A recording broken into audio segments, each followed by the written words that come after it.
Muito obrigada, Carlos, por teres aceitado participar no podcast E se falássemos da Europa. Estamos aqui a falar da Europa e estamos a falar da energia. É um enorme gosto para mim, são dois temas que me apaixonam muito, quer Exatamente, a Europa, foi quer a por energia. isso que eu te desafiei a vires aqui. Tu és membro da Comissão Indústria, Investigação e Energia e também já foste Secretário de Estado da Energia em momentos diferentes, em que os desafios eram outros, e é interessante que esta semana, hoje mesmo, há o Conselho Energia, que irá discutir uma proposta da Comissão Europeia no sentido de haver uma resposta europeia à crise da energia. Quando eu falo em crise da energia, falo do impacto que a guerra da Ucrânia tem, digamos, na oferta e no abastecimento de energia em toda a União Europeia. Nós sabemos que a situação dos países é diferente, mas ouvimos cada vez mais uma palavra que é autonomia energética, que é a grande ambição da União Europeia. E esta proposta que a Comissão Europeia se propõe hoje mesmo discutir com os Estados-membros apresenta fundamentalmente 3 pontos. A criação de uma taxa de 33% dos lucros excessivos das empresas de combustíveis fósseis, a ser convertida numa contribuição solidária, um teto máximo para os lucros das empresas produtoras de eletricidade com baixos custos, portanto renováveis, e, em terceiro lugar, planos de redução de consumo de eletricidade voluntária de 10% e obrigatória de 5%.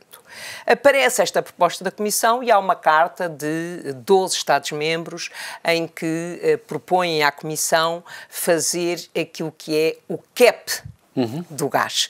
E, portanto, eu gostava que tu falasses sobre este assunto, talvez começasses por nos explicar o que é esta história do cap do gás e se sentes que a União Europeia está a fazer aquilo que é preciso fazer em matéria energética. O tema da energia é um tema extremamente complexo, mas exatamente por isso é que também é tão interessante.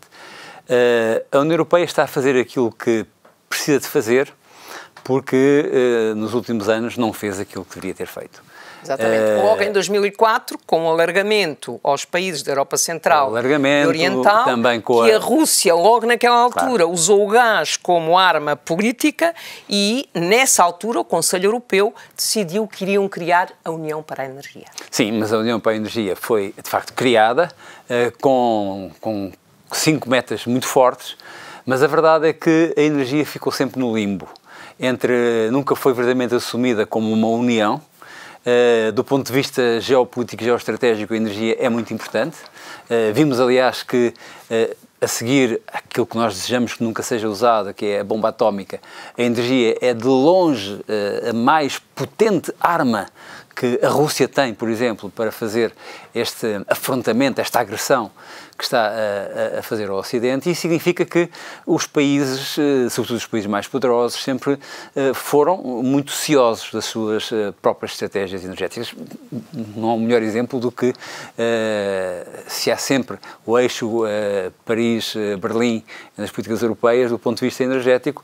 Berlim deixou de ter energia nuclear e Paris apostou tudo na energia nuclear, o que mostra bem a desunidade da União da Energia e mostra bem como essa desunidade na União da Energia foi aproveitada.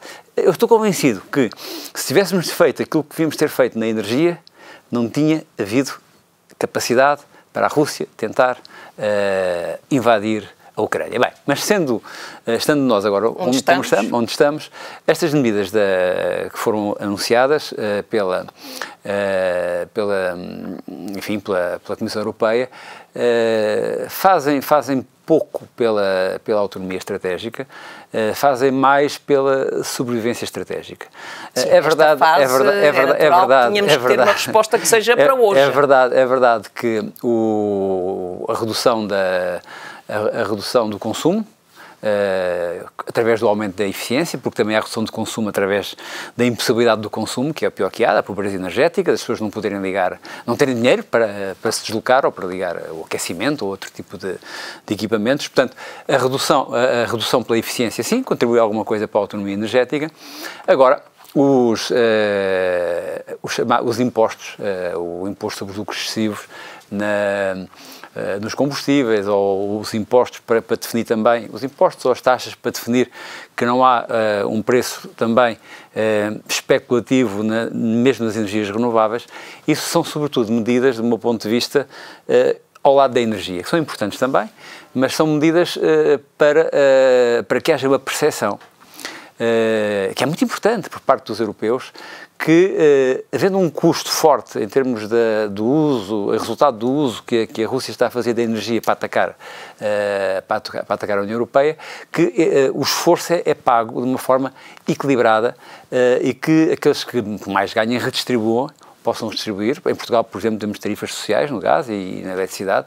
Acho que é muito importante esse tipo de perspectiva, não numa visão fiscalista da questão da energia, mas mais na visão social. Isso não resolve nenhum problema da energia, resolve o problema da equidade no impacto em relação às questões de energia. Se não quisermos ter autonomia estratégica, ficando ainda antes de passarmos para a autonomia estratégica... Eu vou voltar à questão do CAP, que tem a ver fundamentalmente com o seguinte...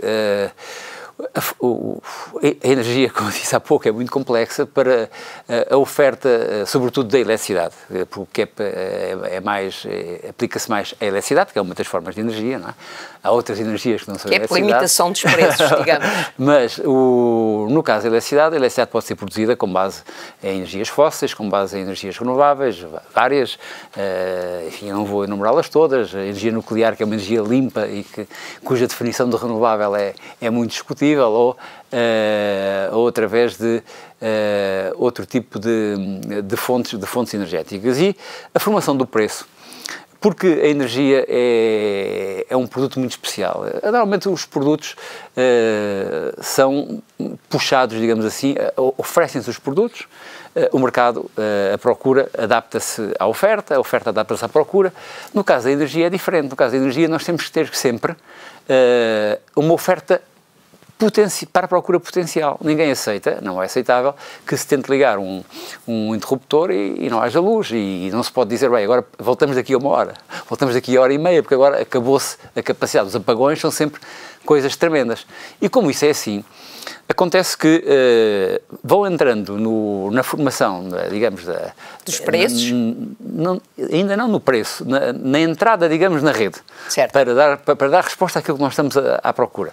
Vai entrando, se calhar, se for Portugal, primeiro entra a potência hidroelétrica, porque é boa, é simples, é nossa e é importante. Depois entrará o vento, depois entrará o sol e a certa altura é preciso fazer a entrada final, digamos. E o modelo de formação dos preços da eletricidade é que o preço do bolo, que é feito com ovos de primeira qualidade, segunda, terceira, quarta e quinta, considero que os de melhor qualidade são os mais verdes, não é? É o preço do último ovo. O último ovo do omelete é que estabelece o preço da omelete toda. E qual é o sistema e em Portugal em particular, que estamos muito fechados em termos dos mercados globais, portanto também não nos deixaram estar bem interligados ao mercado, à Península Ibérica. Sempre é uma ilha energética. O que acontece é que normalmente nós temos que fechar o bolo ligando uma central de ciclo combinado, que é uma central que queima gás, mas que tem uma característica que pode queimar, deixar de queimar, uma espécie de um grande fogão, e portanto que se pode ligar num momento, desligar no outro, e aquilo que normalmente acaba o bolo, até o omelete, é ligando o grande fogão a gás. E o preço a que essa última componente é cotada forma o preço do bolo todo. Certo. Ora, isso está a fazer, como por exemplo, sei lá, nas últimas semanas, em França, há 500 euros o megawatt de energia, em Portugal dá 150, dá 160, portanto, isso, porque fizemos o cap, e vamos já ao cap, isso faz com que, de facto, a pressão sobre o gás, que os russos conseguiram induzir no mercado, está a fazer com que a energia suba de uma maneira brutal, que impede as famílias de aceder à energia, as pequenas e médias empresas. Mas aí Portugal conseguiu negociar com a Comissão Europeia, com a Espanha, digamos, um mecanismo especial que, aliás, é dado como exemplo ao nível da União Europeia para a construção dos preços. Conseguiu negociar um mecanismo que só foi aceito... Chamado mecanismo ibérico. Sim, mecanismo ibérico, que só foi aceito dadas as especificidades do nosso mercado, ou seja, o facto de não estarmos interligados verdadeiramente ao mercado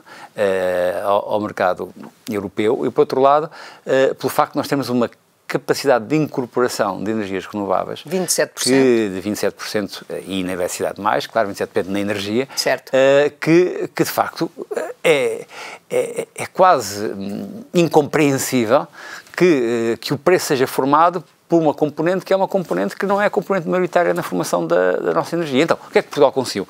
Conseguiu estabelecer que o gás não podia subir, não podia subir acima de um determinado preço por megawatt, preço esse que permitiu que os preços médios da energia em Portugal e Espanha tenham sido 15% abaixo daquilo que aconteceu na União Europeia. Eu acho que nós muitas vezes não temos essa sensação, mas de facto essa negociação, esse acordo com a Comissão Europeia foi uma grande vitória, um grande sucesso uma grande vitória, e por parte do governo português, que beneficia claramente as famílias e beneficia disso, beneficia do facto de quer Portugal quer Espanha terem feito uma aposta consistente, forte nas energias renováveis, beneficia da capacidade política de os dois países valorizarem aquilo que tem sido uma desvantagem, ou seja, a União Europeia tem-nos bloqueado e agora não é tem de alguma maneira... Não é a União Europeia que nos tem bloqueado, quem nos tem bloqueado são os franceses.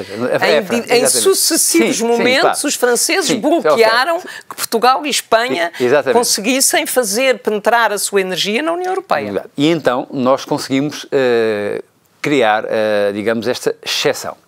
Mas esta exceção, porquê é que esta exceção foi de alguma maneira, contestada ao nível europeu? Bem, em primeiro lugar foi contestada pelos lobbies das energias fósseis, obviamente. Evidente. Também há muita gente a ganhar dinheiro com o gás. Todas as energias, e por isso é que também há agora uma medida que também limita o preço das renováveis em determinadas circunstâncias, porque todas as energias também ganhavam, digamos, por arrasto com esta valorização feita a partir do gás, mas digamos que esta é uma decisão administrativa sobre o mercado. E o que eu acho que é necessário, e acho que é importante dizê-lo... Sim, mas era uma medida urgente e que tinha que ser fundamental, tomada, e felizmente chegou cedo. Fundamental, urgente, que nós, deputados europeus, nós todos, S&D, nos batemos desde o primeiro momento, desde o primeiro momento, mesmo quando ainda havia dúvidas sobre se seria aprovada ou não, nós aqui no Parlamento defendemos que ela devia ser aprovada. Claro. Recordo-me ter feito variedíssimas intervenções na Comissão, no plenário, no grupo político, portanto nós sempre a defendemos.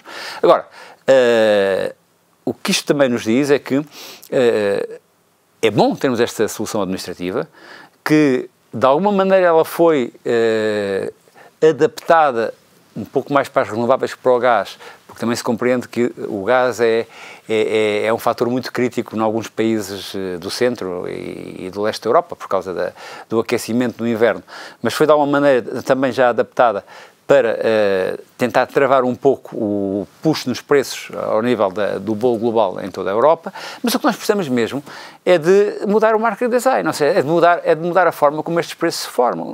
Não é aceitável, a partir de agora, e que vimos o que sucedeu desta maneira, como foi possível manipular, não é possível manter este modelo de formação de preços. E aí vale a pena referir também a coragem política que também aí o governo português teve. Coragem política, claro. Por um lado, já não estou a falar apenas do CAP, mas estou a falar de outras duas coisas.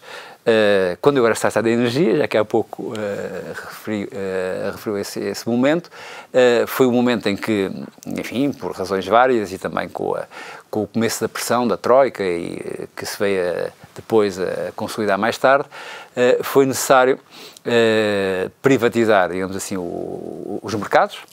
Mas, no caso do mercado da eletricidade, eu próprio, mas também, claro, o ministro com que eu trabalhava, o primeiro-ministro com que eu trabalhava, concordaram, senão era impossível. Nós mantivemos sempre o mercado regulado da eletricidade. E agora o Governo teve a coragem política de permitir que quem saiu do mercado regulado da eletricidade possa voltar ao mercado regulado da eletricidade. E criámos um mercado regulado para o gás. E esse mercado regulado, o que é que isso significa? Isso significa que a entidade reguladora do sistema energético, a ERSE, faz um cálculo do custo médio da energia necessária para depois ser fornecida, e a partir desse cálculo do custo médio estabelece um preço de referência. Certo. Esse preço de referência é um preço, digamos, de conservador, no sentido em que se houver um aumento enorme dos preços do mercado, gerado pela especulação do mercado, as pessoas estão protegidas.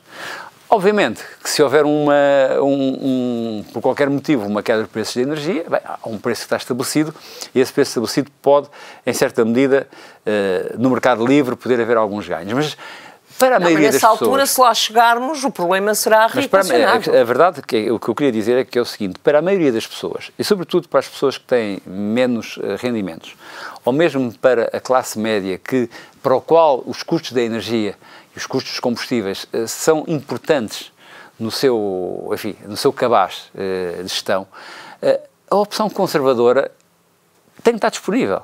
Porque é como comprar títulos do Tesouro ou comprar na Bolsa... Nós tivemos, e de facto o governo português, essas duas medidas juntas, a questão da possibilidade das pessoas poderem voltar ao mercado regulado e a negociação com a Comissão Europeia na composição digamos, do cabaz, de limitar o preço do gás, que acabaste de explicar, de facto são medidas que ajudaram a que a energia não tivesse um ritmo de crescimento como nós estamos a assistir noutros países da União Europeia. Mas há uma questão que... Mas há uma coisa que eu quero dizer o seguinte, é que, por outro lado, os mercados, ou seja, a procura e o mercado, a procura, o valor, os futuros, tudo isso, também está muito indexado àquilo que são as condições específicas. Ou seja, os lucros concretos que nós ouvimos muito em Portugal, o lucro da Galp, mas o lucro da Galp não é um lucro só obtido em Portugal. A Galp tem vários negócios, tem muitos negócios fora de Portugal. A verdade é que, eu não estou a dizer que não se deva taxar, já há taxas de solidariedade que já vêm há muito tempo sobre os combustíveis, mas devemos fazer as contas e devemos ter em consideração que conseguimos mais cedo do que a Comissão Europeia agora vai conseguimos mais cedo começar a devolver dinheiro às pessoas. Exatamente. As pessoas não sentem isso porquê? Porque pagam um bocadinho mais do que pagavam antes, mas pagam muito menos do que pagariam se fossem italianos. Eu repito, nos outros países, comparando com... Se fossem italianos. Agora, eu sei que é muito difícil explicar isto. Explicar ao meu vizinho, tem razão, hoje, este mês, gastou mais ou menos a mesma eletricidade, ou o mesmo combustível no carro, e gastou mais 50 euros, mas olha, com o seu nível de vida, com o seu padrão, se fosse italiano, tinha gasto mais 200. Eu sei que, com o mal dos outros, podemos nós bem, é o que se costuma dizer, mas a verdade é que houve muita coragem Carlos, política. Como é que tu achas? O governo fez essas duas português. coisas e teve esse resultado, e isso é positivo. Mas como é que tu achas que se pode combater a pobreza energética? Ou seja, evidentemente, com essas medidas nós estamos a reduzir, digamos, a progressividade, o aumento da pobreza energética, mas ela continua a existir. Portanto, como é que nós podemos, que medidas é que o Governo ainda pode tomar no sentido de combater a pobreza energética, que é uma preocupação social de todos nós, digamos? A questão do combate à pobreza energética coloca-nos sempre um problema importante, que é definir, primeiro, e isso conseguiu-se também, e é um trabalho que conseguimos aqui no Parlamento Europeu, definir o que é pobreza energética. Certo. Portanto, isso é importante, e o conceito está reconhecido, e há o Observatório de Pobreza Energética, nós temos que conseguir ter um modelo com tarifa social, um modelo que ajude também, e é muito importante, e ainda recentemente eu escrevi sobre isso, sobre literacia energética e apoio concreto a que as pessoas consigam, de alguma maneira, eu sei que isso não é imediato, mas terem práticas energéticas que permitam, com o mesmo conforto, terem faturas relativamente menores. Porque eu sou completamente a favor, e não só em Portugal, não só na União Europeia, também nas minhas tarefas, por exemplo, uma das coisas que mais limita a África é o facto de termos metade da população sem acesso sequer à energia, em muitos países, e países até alguns com muito potencial, com muita energia, não é? Exatamente, com muitas fontes de energia. Não aproveitam. Nós temos que pensar uma coisa, que nós não podemos, temos que conseguir ter a capacidade, passa-se mesmo ao nível social hoje, é um grande desafio político neste momento, sobretudo para quem está à esquerda, não é? Que é salvaguardar os mais desfavorecidos, salvaguardar no fundo, evitar a pobreza energética, mas evitar novos pobres. Mas perceber exatamente que isso não pode levar a esticar a mancha, digamos assim, porque dentro dos não pobres há muita gente muito perto da pobreza, dentro da classe média há muita gente para quem um pequeno aumento pode fazer toda a diferença. E, portanto, nós também não podemos. Temos que ter a consciência e ter a perspectiva de que este é um desafio da sociedade. E se na sociedade, isso aconteceu aliás com os coletes amarelos e aleijando na altura em que o Macron quis, por razões, enfim, energéticas, aumentou muito as taxas sobre os combustíveis. Se na sociedade houver uma percepção de injustiça, ou seja, uma percepção de que uns estão a pagar para outros, são os próprios valores europeus e a própria sedimentação do nosso projeto que fica em causa. Nós vimos, aliás, isso ontem em Itália, que é muito resultado, a votação que aconteceu ontem em Itália, é muito resultado, e nós ouvimos certamente os discursos, é muito resultado do discurso populista simples e direto. Estão a ver? Vocês estão a ver, a vossa fatura é maior, é maior por três razões. É maior porque o governo governa mal, é maior porque o governo não vos subsidia a vocês, subsidia a outros, às tais elites, e também porque paga aos imigrantes. É por isso que é muito importante que não se criem novos pobres, em matéria, estamos a falar especificamente na questão da energia, não se criem novos pobres e se combata a pobreza energética, porque, como tu dizes, a pobreza energética é um conceito que está completamente definido e, digamos, há alguns que já lá estão, e há outros que correm o risco de pertencer a esse grupo. Mas fazendo isso, é depois também importante, e isso não se faz por leis, porque nós não temos o direito a entrar na casa de cada pessoa, enfim, mas faz-se por pedagogia. Acho que é muito importante, por exemplo, que garantir o conforto mínimo. Conforto é muito importante garantir que nenhum jovem estudante fica sem poder estudar porque não tem luz. E é preciso ter bem a noção que, sobretudo os pequenos negócios, os cafés, as PMEs, os ateliês, são negócios, quem conhece e fala com as pessoas, que têm 30% dos seus custos de produção, 40% dos custos de produção são energia. Entendo. E se eles falharem, repara, se um café fechar, não é só aquele café que fecha, é também as pessoas que deixam de ir àquele café e que ficam em casa e que, se não tiverem dinheiro, não têm energia. Tem impacto económico e impacto social. Económico, social e energético. Exatamente. No conforto da sociedade.